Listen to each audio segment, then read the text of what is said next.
deleite, ¿verdad? Adorar al Señor para que Él, ¿verdad? Nos abrace, nos mime. Deja que el Señor te abrace con su espíritu de amor, o deja que te satisfaga con poder. Entrégale lo que te ata y el espíritu de amor descenderá y te librará de tu prisión.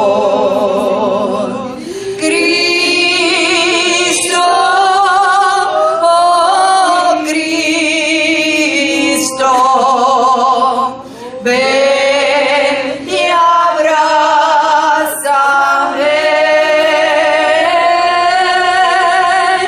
Cristo, oh Cristo, ven y abrázame,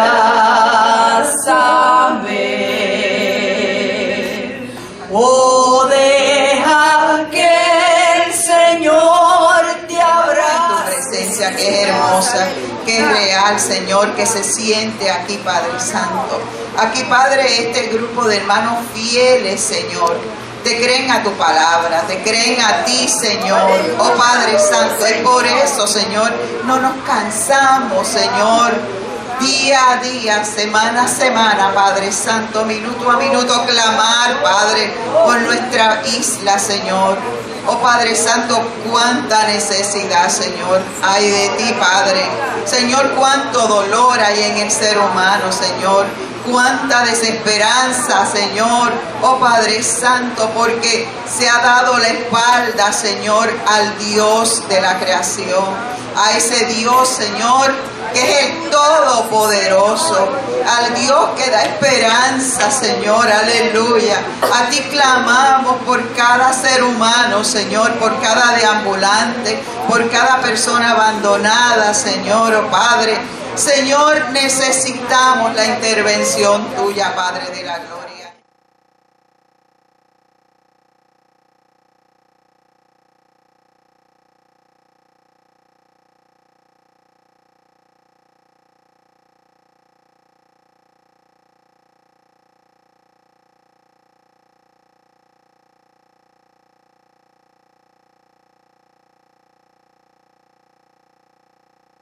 Tú siempre tendrás un resto, Padre mío.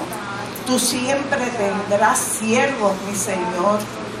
Yo te pido, Dios mío, por todos los pastores sobre la faz de la tierra, por los misioneros, por los evangelistas, mi Señor. Pero de una manera especial, mi Dios, por los pastores de esta iglesia, mi Señor. Mucha, mi Dios, es la obra. Bendícelo con toda clase de bendición, Señor. Prospérale en todo, Señor Jesús. Prospera su obra, Dios mío, Padre. Porque tú seguirás añadiendo los que habrán de ser salvos allí en ese lugar donde Él está, Señor, donde Él ha dispuesto su corazón a levantar esa obra, Señor. Sabemos que cada día aumenta más, Señor, aleluya, las almas, Padre. Gracias por eso, gracias por este hombre, Señor. Gracias por su testimonio en nuestras vidas, mi Dios. Y todo, Señor, la palabra que tú has puesto, toda la palabra que tú has puesto en su corazón, Señor, en esta mañana, que sea de gran edificación a nuestras vidas, Dios mío, y que allí prospere nuestro corazón, Señor, y dé fruto, fruto en abundancia. En el nombre de Jesús. Amén. Yo les continúo bendiciendo en esta mañana que nos dé el Señor. Les agradezco mucho la oportunidad. Me pego, no lo cojo. La oportunidad que me dan de estar aquí, para mí siempre es una bendición maravillosa y me gozo grandemente.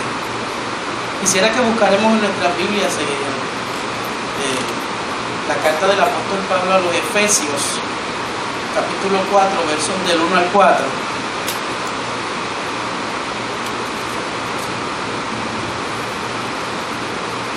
Gloria al Señor.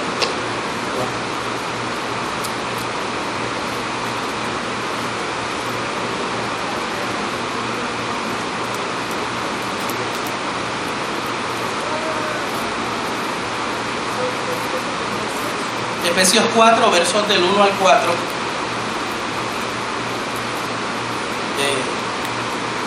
La oración que hizo Lourdes al final, yo siempre le hago saber a los hermanos ese privilegio que tenemos,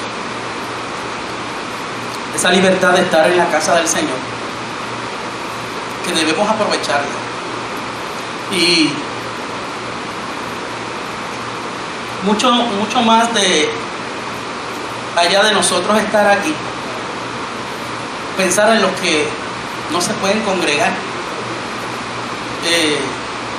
Y en la China hay gente que no se pueden congregar sino en el clandestinaje, y en tantos lugares, y gente que le gustaría congregarse y están encamados en un hospital, en una casa, y se les hace sumamente difícil.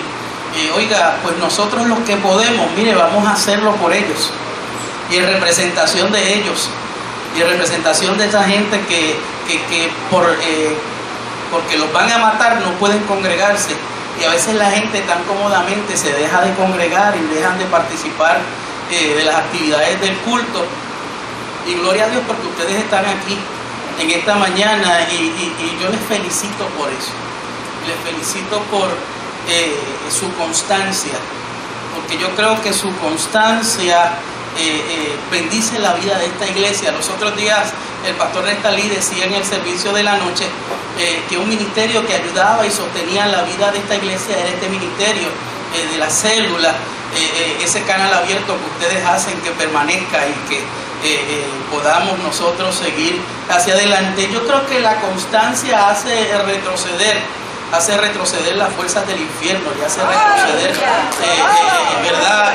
La adversidad. Y yo les felicito en esta mañana por eso, y mi oración es que Dios amplíe el ministerio de esta célula poderosamente, hermosamente, amén, lo diversifique en las cosas que el Señor quiera seguir haciendo.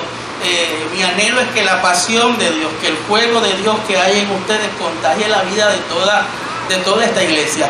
Y ojalá la gente pueda sacar tiempo para estar en esa constancia con Dios. Y qué maravilloso que ustedes han permanecido fieles, y damos gloria al Señor por eso. Efesios capítulo 4, versos del 1 al 4 dice: yo pues, preso en el Señor, os ruego que andéis como es digno de la vocación con que fuisteis llamados, con toda humildad y mansedumbre, soportándoos con paciencia los unos a los otros en amor, solícitos en guardar la unidad del Espíritu en el vínculo de la paz. Un cuerpo y un espíritu, como fuisteis también llamados en una misma esperanza de vuestra vocación. Y son 4 textos importantes, interesantes. Esta carta a los Efesios es una carta que toca varias temáticas importantes, pero este verso yo lo tengo en varias versiones, porque a mí me gusta leerlo en varias versiones, porque las versiones nos ayudan a entenderlo mejor. La versión que leímos es la Reina Valera, pero la versión de la Biblia de Jerusalén dice: os exhorto, pues yo preso por el Señor, a que viváis de una manera digna de la vocación con que habéis sido llamados, con toda humildad, mansedumbre y paciencia, soportándoos unos a otros en amor. La Biblia de las Américas dice: yo pues, prisionero en el Señor, os ruego que viváis de una manera digna de la vocación con que habéis sido llamados, con toda humildad y mansedumbre, con paciencia, soportándoos unos a otros en amor. La Nácar Colunga dice: así pues, os exhorto yo, preso en el Señor, a andar de una manera digna de la vocación con que fuisteis llamados, con toda humildad, mansedumbre y longanimidad, soportándoos los unos a los otros con caridad. La Biblia Pechita dice: yo pues preso por causa de nuestro Señor, les suplico que se conduzcan como es propio de la vocación a que fuisteis llamados, con toda humildad en su modo de pensar, mansedumbre y paciencia, tolerándose unos a otros en amor. Y la versión Dios habla hoy: por esto yo, que estoy preso por la causa del Señor, les ruego que se porten como deben hacerlo los que han sido llamados para Dios, como lo fueron ustedes. Sean humildes y amables, tengan paciencia y soportándoos unos a otros en amor. Y me parece interesante estos versos de la Escritura en una carta que escribe el apóstol Pablo mientras estaba preso, una comunidad con la que estuvo alrededor de 3 años, y toca unos temas muy interesantes de la fe cristiana en esta carta. Toca el tema del propósito de Dios, el Dios que tiene un plan con la vida del ser humano, un propósito. Toca el tema de Cristo como el centro, oiga, de todas las cosas, como el centro de nuestra vida. Nada puede tomar el lugar de Dios en nuestra vida. No son las añadiduras, no es lo que nos sobra. El Señor es primero. La gente verbaliza, dice que Dios es primero, pero con sus acciones, su conducta, su vida, denotan que Dios es un parche en su vida. Que Dios es, oiga, lo que le sobra de tiempo, lo que le sobra es para el Señor, cuando Dios tiene que ser el centro y partir de Él para todas las demás cosas.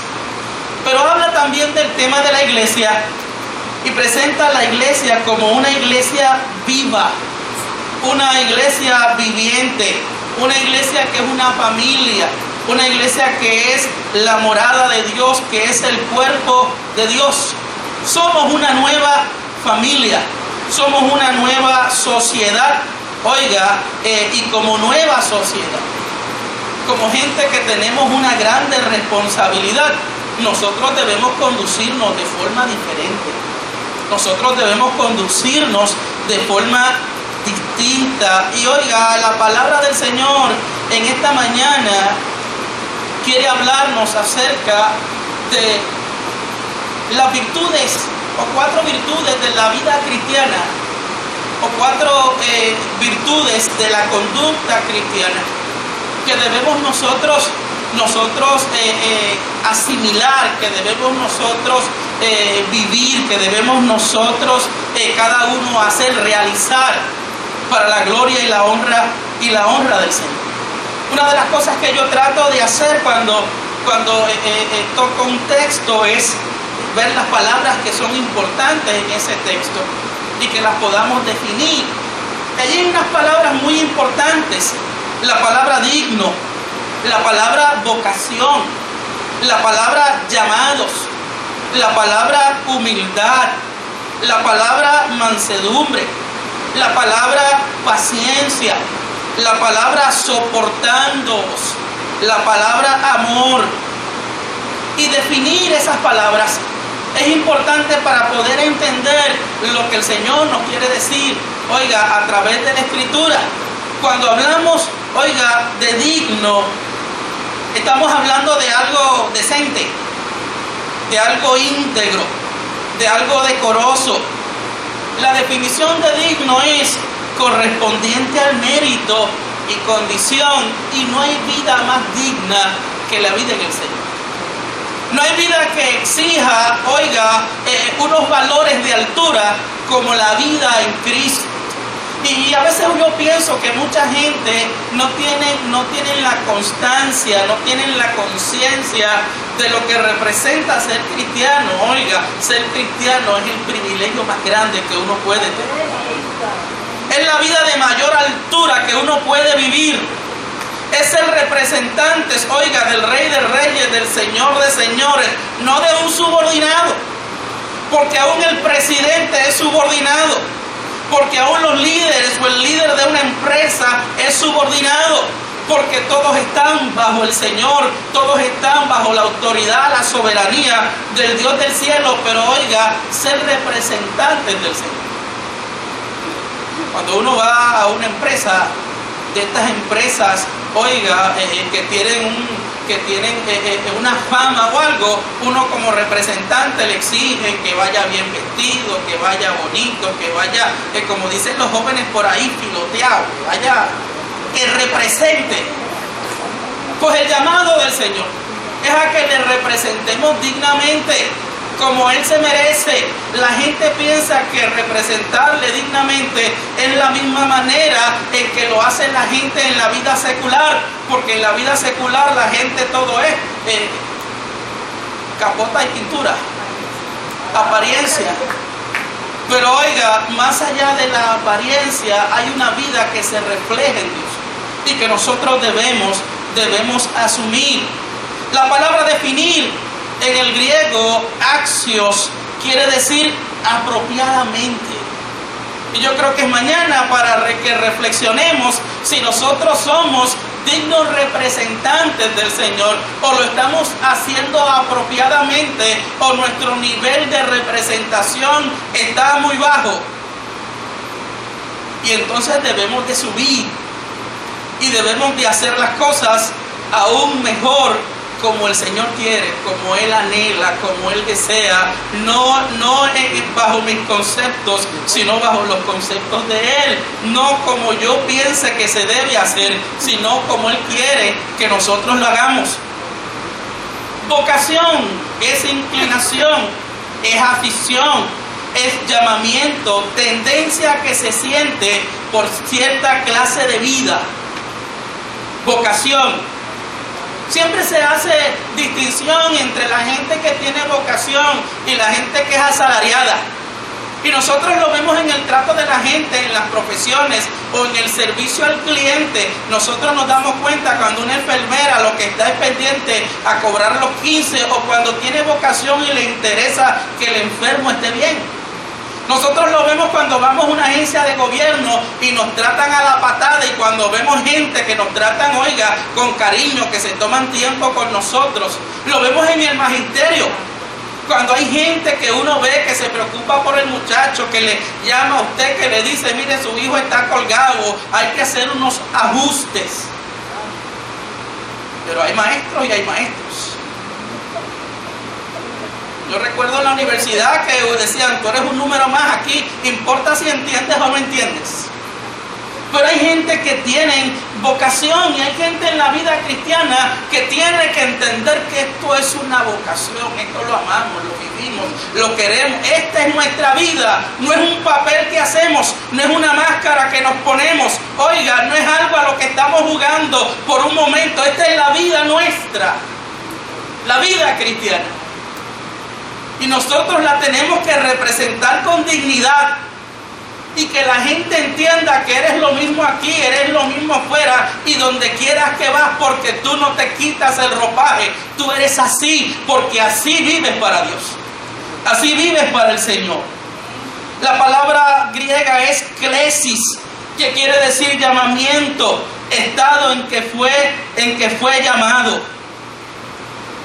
Está la palabra llamados o citados o convocados o invitados, emplazados, invitados a una acción. Y estás aquí porque el Señor te llama. Y estás aquí porque el Señor te seleccionó, te invitó, te convocó para que trabajaras para Él, para que hicieras algo en su obra. Y hacer algo en su obra no debe tener menos importancia o más importancia para ti, independientemente de lo que la gente pueda pensar. Trabajar para su obra, por más sencillo que pueda parecer el trabajo que tienes que hacer, hazlo con la dignidad que se merece, porque lo haces para el Señor. Hazlo con el valor, no que dicen los hombres que tiene, sino el valor que Dios le ha puesto a tu trabajo. Oiga, solamente el privilegio de que Dios nos haya empleado en su obra es razón suficiente para hacerlo mejor. Y la palabra escaleo, convidados, es llamar, es poner. El tiempo. La palabra humildad, que quiere decir pobreza, bajeza, también quiere decir oscuridad. Sencillez, quiere decir sumiso, dócil, sencillo, sencillo. Virtud, opuesta al orgullo. La palabra del griego, tapainofrosune, humillación de la mente.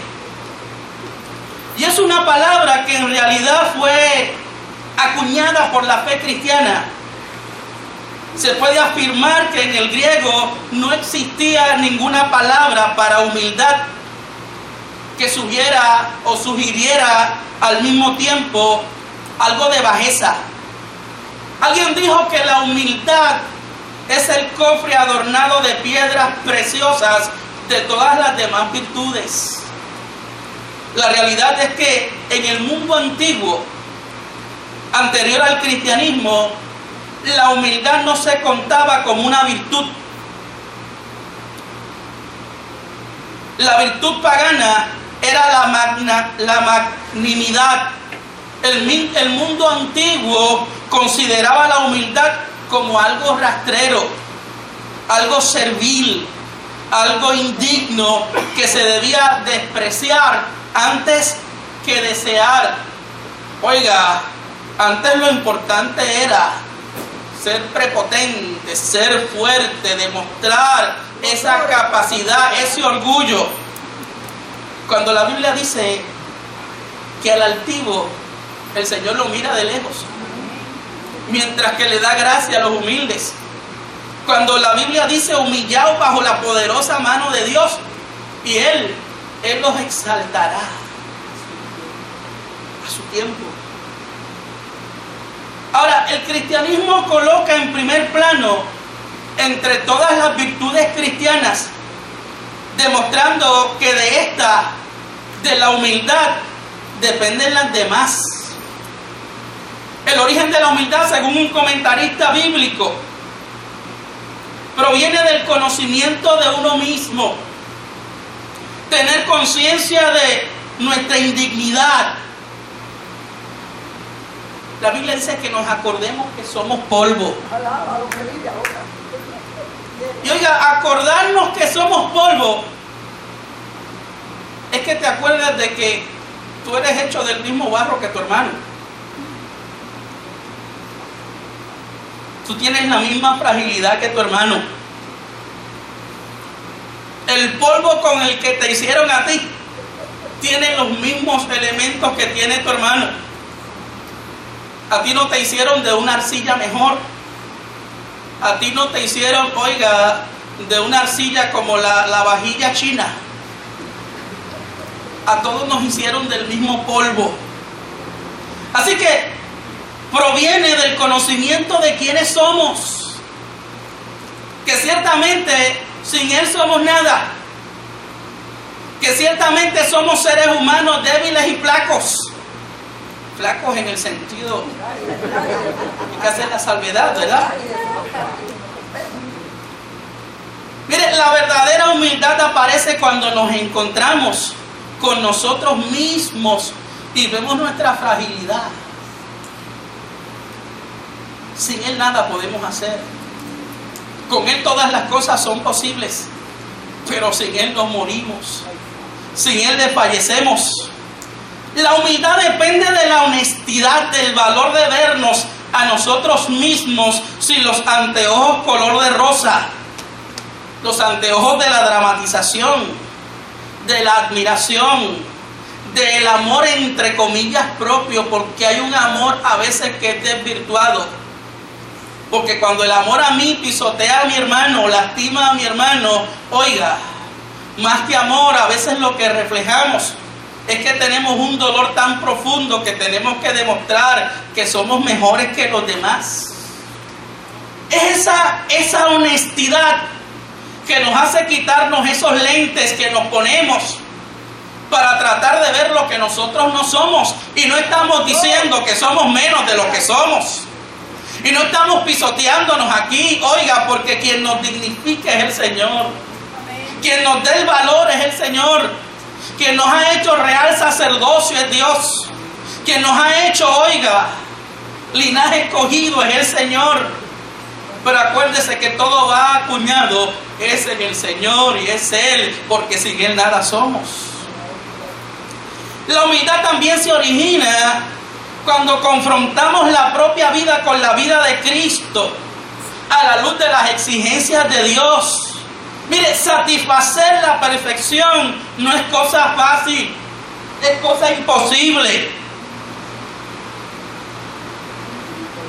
Cuando nos comparamos con la perfección, es cuando comprobamos nuestro fracaso. Nos damos cuenta cuando estamos frente a Él. Oiga, qué chiquitos somos, qué pequeños somos. Pero viéndonos pequeños, chiquitos ante Él, ante su inmensidad, ante su eternidad, ante su autoridad, ante todo su poder, nos vemos tan privilegiados. Nos vemos, oiga, con ese regalo precioso que nos da Dios de estar frente a Él. Por nosotros mismos nada somos, somos criaturas de Dios. Y a las criaturas, oiga, no les corresponde más que humildad en la presencia de Dios. La Biblia dice, hay en vosotros el sentir que hubo en Cristo Jesús, el cual siendo en forma de Dios, oiga, se humilló. No escatimó el ser igual a Dios como cosa que aferrarse, sino que se anonadó, se humilló. Así que una de las virtudes importantes que presenta el apóstol Pablo para esa comunidad, esa nueva familia, para ese cuerpo vivo, nosotros que somos la iglesia, que vivimos en comunidad, que el lema de vivir en comunidad ha sido el lema base de la vida de esta iglesia por los últimos años. Nos corresponde tener claro, oiga, que esas virtudes hacen falta para que nosotros podamos llevarnos unos con otros, para que nosotros podamos trabajar y ser productivos y representar dignamente al Señor. La mansedumbre es otra de las virtudes, y mansedumbre es apacibilidad, suavidad, dulzura, tranquilidad. La palabra griega praotes, gentileza. Y es la segunda de las grandes virtudes que exhorta Pablo a sus destinatarios a que los caractericen y sean su carta de presentación como dignos imitadores de Cristo. Jesús dijo en un momento dado, aprended de mí, que soy manso y humilde de corazón. La mansedumbre es uno de los frutos del Espíritu Santo. El hombre manso, según Aristóteles, se encoleriza siempre en el momento oportuno y no fuera del mismo. Y oiga, hay que tener cuidado porque hemos acuñado esa frase de ser mansos pero no mensos, y a veces hay que tener cuidado que lo utilizamos como licencia para entonces nosotros dejar que nuestras emociones, oiga, sean las que afloren, y a veces decimos no me voy a dejar pisotear de nadie, pero acuérdate que nosotros somos de los que dejamos que el Señor pelee por nosotros. Porque Jehová peleará por nosotros y nosotros estaremos tranquilos. Porque si nosotros tomamos las armas en nuestras manos, ¿qué le vamos a dejar a Dios? Porque la Biblia dice que la justicia es mía. Y la Biblia dice que la justicia del hombre no obra.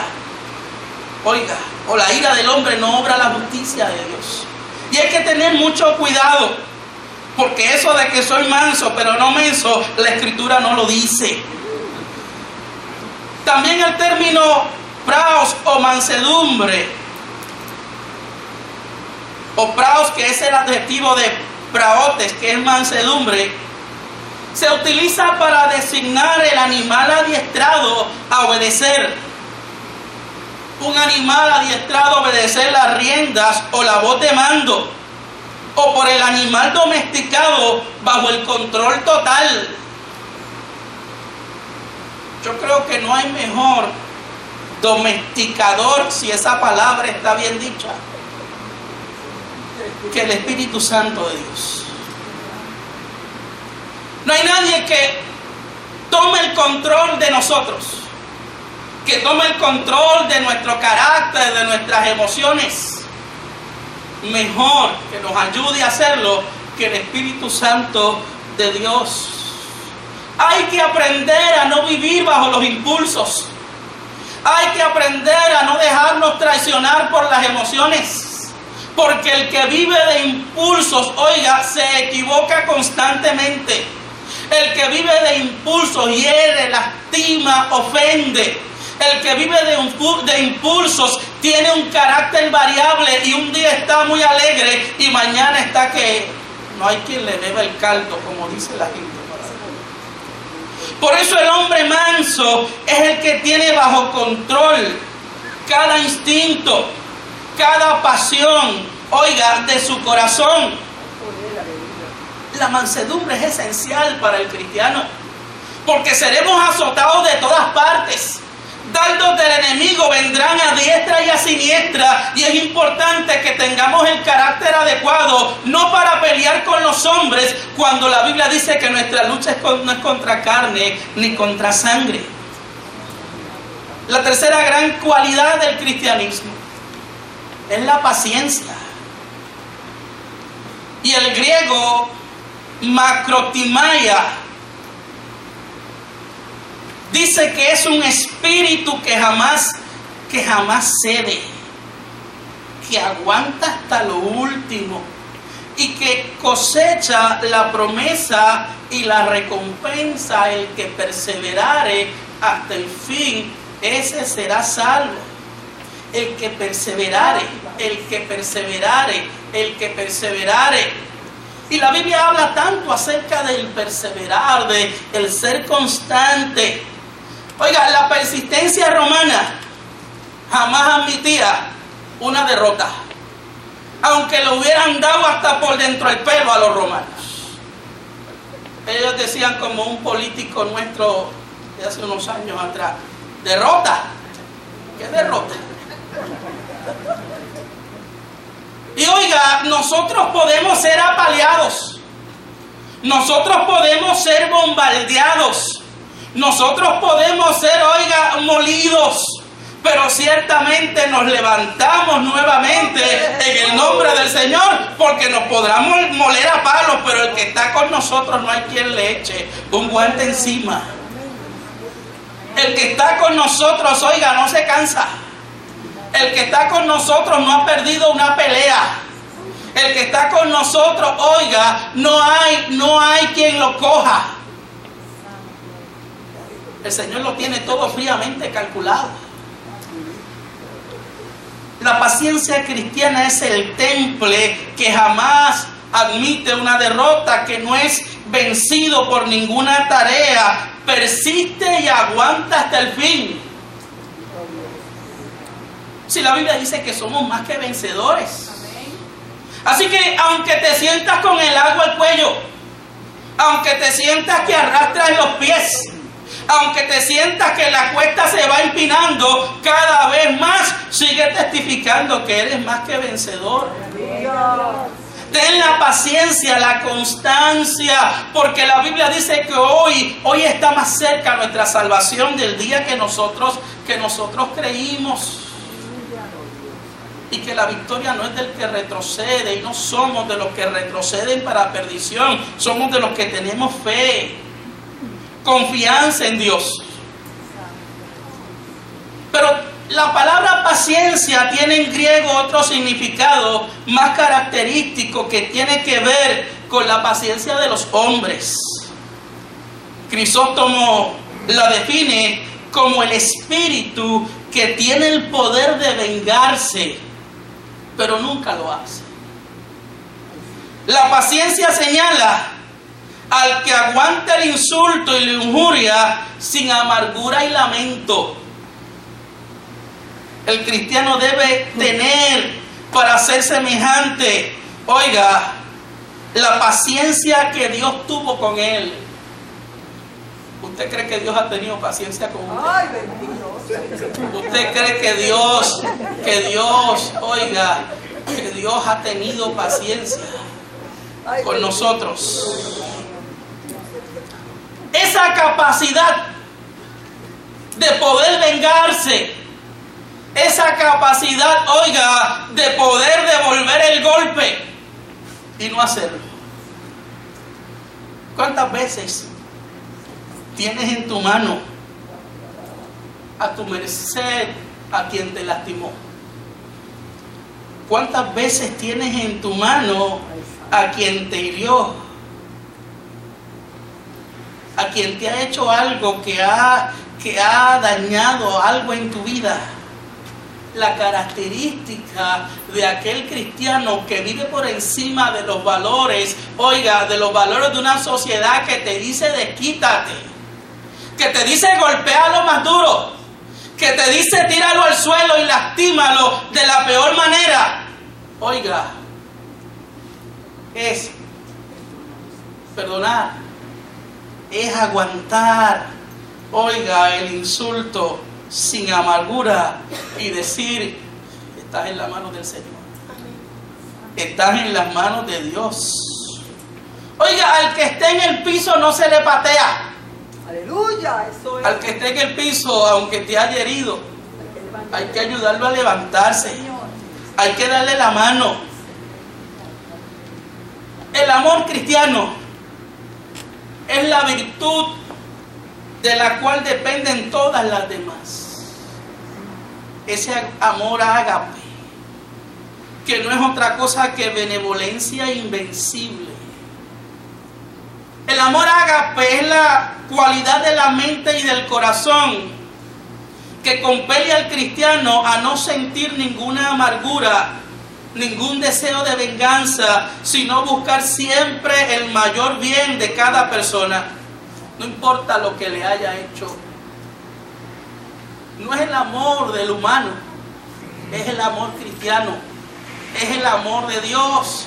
Oiga, que aunque le maldecían, respondía con bendición. Que aunque tuvo la capacidad de desquitarse. Este viernes pasado que hablábamos de las palabras de Jesús en la cruz allá en Dorado. No le voy a contar mucho de Dorado, porque después... Mire, Jesús tuvo la capacidad del desquite. Jesús tuvo la oportunidad. Cuando Pedro allí en Getsemaní, aquel hombre toma la espada del soldado y le tumba una oreja y lo deja gacho. Jesús lo detiene y le dice, ¿tú no crees que yo tengo la capacidad de decirle a mi Padre que envíe 12 legiones de ángeles y acaben con toda esta gente?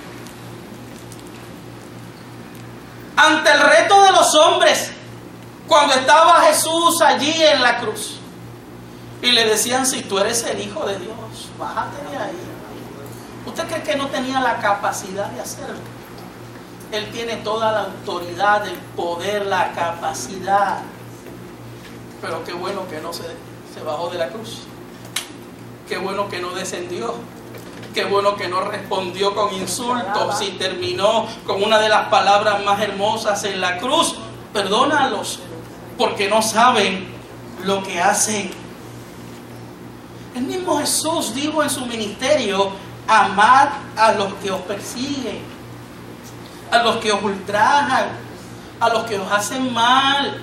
Es más, si tienen una carga pesada, ayúdalos a cargarla.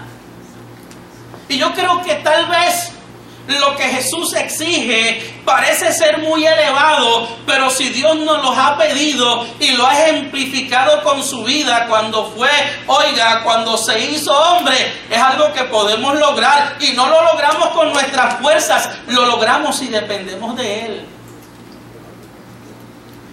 Cada una de las 4 virtudes cristianas dependen de una cosa. Y tal vez en esta área es en la cual nosotros muchas veces fallamos. Es posible que este sea el talón de Aquiles de todos los seres humanos que no permiten que la obra de Dios prospere en la vida de ellos. Se trata de la desaparición del yo. El yoísmo tiene que desaparecer. Soportando, sobrellevando. Esas palabras a veces las aplicamos al otro, pero no nos las aplicamos a nosotros. A veces le decimos al vecino, al hermano, al prójimo: sobrellévalo, chico, sobrelleva al hermano, trátalo bien, sobrellévalo, toléralo. Pero cuando te toca a ti tolerarlo, cuando te toca a ti sobrellevarlo, cuando te toca a ti amarlo, aunque hable un lenguaje distinto al tuyo, cuando te toque a ti compartir con él, oiga, aunque te haga la vida de cuadritos,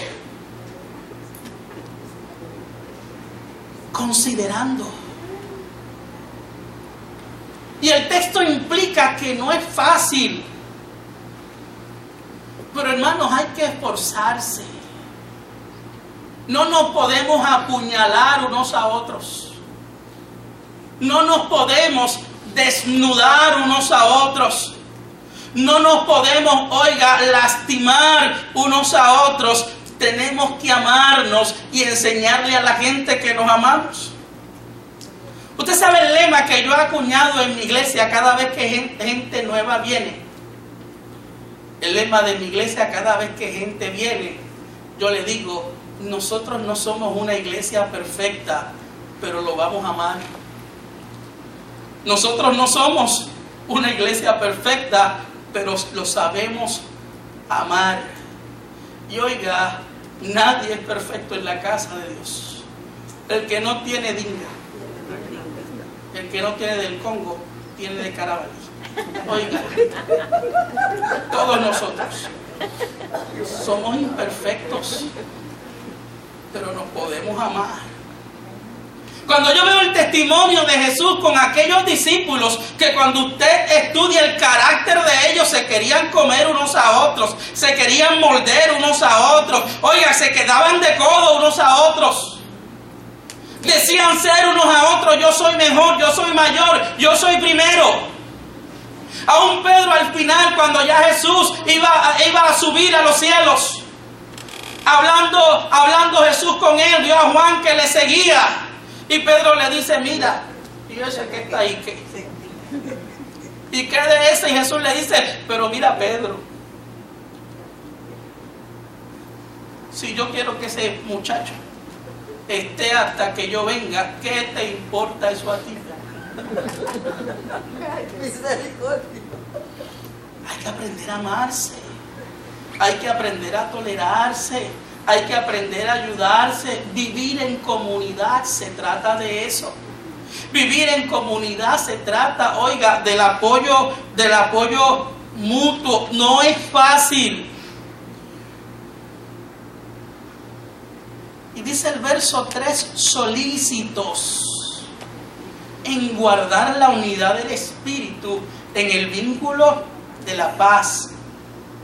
Y solícitos, la palabra griega es espoudazo, que quiere decir usar velocidad, hacer esfuerzo, ser pronto, ferviente, procurar con diligencia. Procurar con diligencia, poner todo el empeño. Esto es cuestión de vida y muerte para gente. La fe cristiana es cuestión de vida o muerte. La fe cristiana es cuestión de eternidad. La fe cristiana es cuestión de futuro, de vida, para muchas personas, para todo el mundo. La fe cristiana, hermanos.